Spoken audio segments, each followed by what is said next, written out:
It's chilly on the mix. Iriva muikama mazeriki fami. Iriva muwada kaliga. Junior boy, my family usi daika. I be the girl them sugar Ancestor. Mila, see. life na toxic sugar. Ayé tí mo wá mi ò wá jẹ̀yà. Mo ti ṣèrí bómi pẹ̀lú ra padà. Mo dẹ̀ ti fọwọ́ wẹwọ́ pẹ̀lú àgbàlagbà. Mo ní bàbá ti ṣèlérí pé mo máa débẹ̀. Mo ti lọ mọ́ yín lọ́wọ́ ẹni mi ṣe máa lọ bẹ́ ò. Cause mo ti fèèyàn mímọ̀ ṣọ́rọ̀. Mo ti dá wọn lé ayé. Mo ti mọ̀yàn. Mo ti dá wọn lé ayé. Àní mo ti fèèyàn mímọ̀ ṣọ́rọ̀. Mo ti dá wọn lé ayé. Mo ti mọ̀yàn. Mo ti dá wọn lé ayé.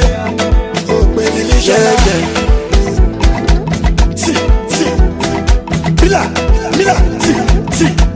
Mo ti dá olé ayé. Mr. Jẹ́gẹ́dẹ́, rísí náà ti ń kó mi jẹ. Àwọn onúfẹ́rẹ́ kò járí kẹ́ni fẹ́ kíni jẹ. Kátà lọ gbàṣàmọ̀ kúrò lọ́dọ̀ mi. Ṣùgbọ́n ege ṣiṣẹ́ ń tẹ̀lé. Ẹni ò gbédè àgbékè, ẹni ò já àgbọ̀fẹ̀. Ó yá ege, DJ bring it back again. Èmi ọmọ money, mo ti mọ junior boy.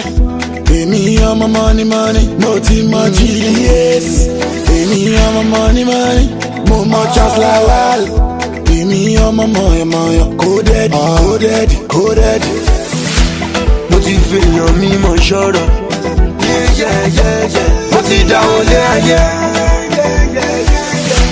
Mo ti mọ̀yàn. Mo ti dá wọn lé ayé. Àní mo ti fèèyàn mímọ̀ ṣọ́rọ̀. Mo ti dá wọn lé ayé. Mo ti mọ̀yàn.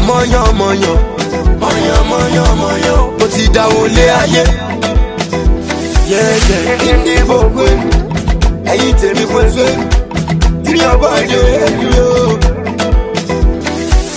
Ọba go adé èlú o. Mo ti mọ̀yàn. Làwùlàwù bídò adé èlú o. Mo ti mọ̀yàn. Àbí dìde torí mo ti mọ̀yàn. Mo jẹ́ ń bá dúdú. Mo ti mọ̀yàn. Kí money. Mo mọ̀ ṣínà pẹ̀lá. Àní mo ti mọ̀yàn. Mo gbá ńlá family. Mo ti mọ̀yàn. Tóyìn Kọ́ládé yúyú yẹ. Èmi ọmọ money, mo ti mọ GDS.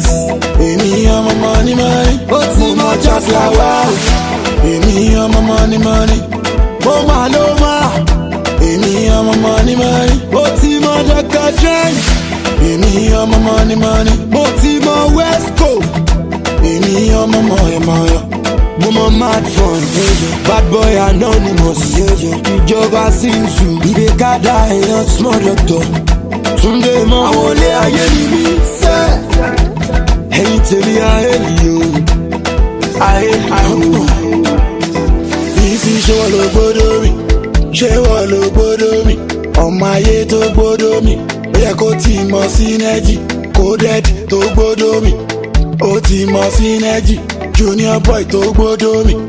Ó ti mọ synergy. Charles Lawal. Ọ̀ìmọ̀ synergy.